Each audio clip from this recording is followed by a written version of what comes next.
ఈనాటి ప్రెస్లో పార్టిసిపేట్ చేస్తున్న గౌరవ మా ఇన్ఛార్జి మంత్రివర్యులు సోదరుడు పొంగులేటి సీనన్న గారికి, గౌరవనీయులు పెద్దలు మా అన్న వెంకటరెడ్డి అన్న గారికి, గౌరవనీయులు పెద్దలు మా ఎంపీ గారు మా సోదరుడు బలరాం నాయక్ గారికి, మరి హైదరాబాద్, వరంగల్, ములుగు ఇక్కడ పార్టిసిపేట్ చేస్తున్న మా పత్రికా, ప్రింట్, ఎలక్ట్రానిక్ మీడియా సోదరులకు అందరికీ కూడా సమ్మక్క సారలమ్మ జాతర సందర్భంగా శుభాకాంక్షలను తెలియజేస్తూ, మరి మీరు వ్యయ ప్రయాసాలు కోర్చి ఇంత దూరం వచ్చినా తప్పకుండా మీరందరూ సంతోషంగా మీరు మీ కుటుంబాలు ఉండాలని మీ అందరి తరపున మా సమ్మక్క సారలమ్మను కోరుకుంటూ, ఈరోజు ఒక చారిత్రాత్మకమైనటువంటి రోజు.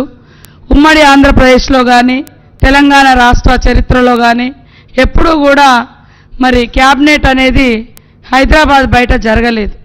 ఈరోజు మా ముఖ్యమంత్రి రేవంత్ రెడ్డి గారు, మా సహచర మంత్రులు, మా ఇన్ఛార్జి మంత్రివర్యులు అందరూ ఇంత దూరం సుదూరం అటవీ ప్రాంతం, గోదావరి పరివాహక ప్రాంతం, ఈ ప్రాంతంలోకి వచ్చి క్యాబినెట్లో కీలకమైన నిర్ణయాలు తీసుకొని మరి ఎంతోమంది జీవితాలను మార్చేటువంటి నిర్ణయాలను ఈరోజు తీసుకున్నందుకు మా ముఖ్యమంత్రి గారికి, మా క్యాబినెట్ సోదరులకు అందరికీ కూడా పేరు పేరున నమస్కారాలు, ధన్యవాదాలు తెలియజేస్తూ ఉన్నాం.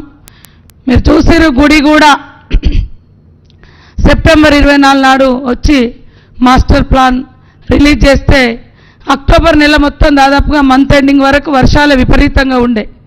అయినా కూడా మరి ఈరోజు ఒక దిక్కు జాతర నిర్వహణ వరకు, తర్వాత గుడి నిర్మాణం పన్ను, ఇవన్నీ కూడా మా ఇన్ఛార్జి మంత్రి గారు ఆదేశాలు, ఆర్డర్సు అంటే పర్యవేక్షణ శ్రీనివాసరెడ్డి గారు నిరంతరం వారు చేస్తున్నందుకు, మరి అదేవిధంగా ఎండోమెంట్ మినిస్టర్ సురేఖక్క గారికి, మా అందరు మినిస్టర్లకు ప్రత్యేకంగా ధన్యవాదాలు తెలియజేస్తూ, నేను మొదటి నుంచి కూడా రెండు అంశాల మీద బలంగా కోరుకున్నా.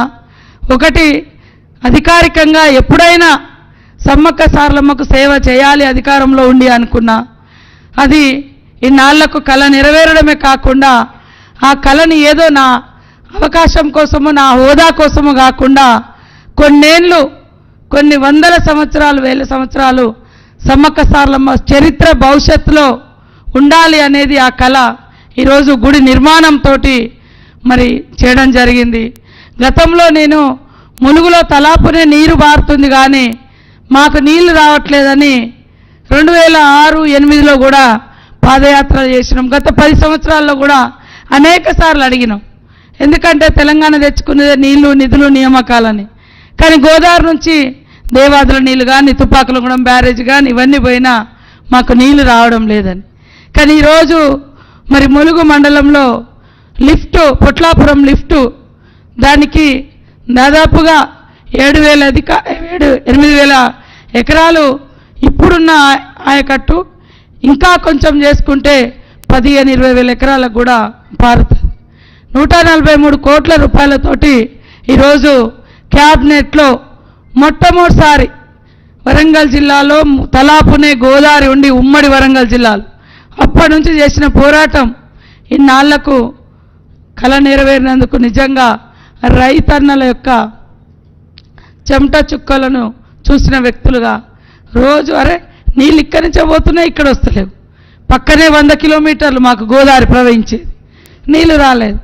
ఈరోజు సమ్మక్క సారలమ్మ సన్నిధిలో జరిగిన క్యాబినెట్లో 143 కోట్ల రూపాయలు ఇస్తూ మరి ఆమోదం తెలిపినందుకు ముఖ్యమంత్రి గారికి, సంబంధిత శాఖ మంత్రులు ఉత్తమ్ కుమార్ రెడ్డి అన్న గారికి, మా సహచర మంత్రులందరికీ కూడా ధన్యవాదాలు, శుభాకాంక్షలు తెలియజేస్తూ ఉన్నాను. అదేవిధంగా స్టేజ్ మీద మరొకటి అప్పటిదప్పుడు మరి ఆలోచన చేసి, బట్టన్న గారు నువ్వు ఎప్పుడు అడుగుతావు కదా ఇది ఇప్పుడు చేయించుకోమని, జంపన్న వాగులో నిరంతరం నీళ్లు ప్రవహించాలని మరి గోదావరి జలాలు రామప్పలో స్టోరేజ్ చేస్తున్నారు. అవి తపాస్పల్లి, జనగాము అంతది పోతుంది, కానీ మాకు వస్తలేదు. కాబట్టి రామప్ప చెరువు నుంచి లక్నవరంలోకి పైప్ లైన్ ఇస్తానని ముఖ్యమంత్రి గారు స్టేజ్ మీదనే ప్రకటించడం జరిగింది.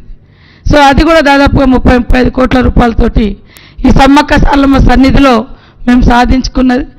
ఆ నీళ్ళ ద్వారా అటు లక్నవరంలో రైతులకు కానీ, టూరిజం కానీ, తర్వాత అదే కాల్వ జంపన్న వాగులోకి వస్తుంది. సో భక్తులకు కూడా నిరంతరం నీళ్లు ఇవ్వడానికి మాకు అవకాశం ఉంటుంది. ఇన్ని గొప్ప కార్యక్రమాలు ఇక్కడ చేసినందుకు ముఖ్యమంత్రి గారికి, మా సహచర మంత్రులకు, ఆయా శాఖల మంత్రులకు మీ అందరికీ పేరు పేరున నమస్కారాలు, ధన్యవాదాలు. ఏదన్నా ఇన్కన్వీనియన్స్గా ఉంటే మా అటవీ ప్రాంత పరిస్థితిని అర్థం చేసుకుంటారని మీ అందరినీ కోరుకుంటూ, తప్పప్పులు జరిగితే మన్నించాలని కోరుకుంటాం.